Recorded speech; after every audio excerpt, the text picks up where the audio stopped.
Good morning. This is Charlie Chai from ACT Power Taiwan Corporation Limited.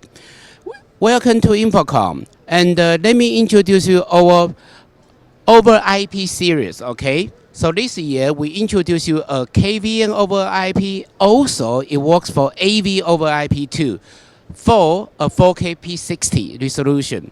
So this product has the encoder and the decoder. So this encoder and the decoder can go through the network switches, then come to the display. So now you can see it comes with all these features. It has the USB pass-through, so you can use all kinds of USB devices like a camera or a keyboard mouse to make it as IP KVM. So even very far away, you are able to connect to this device to remotely control the computer.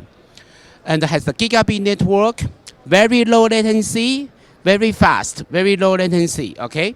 4K60, 4x4x4, true 4x4x4, and making it as all these features like a PoE.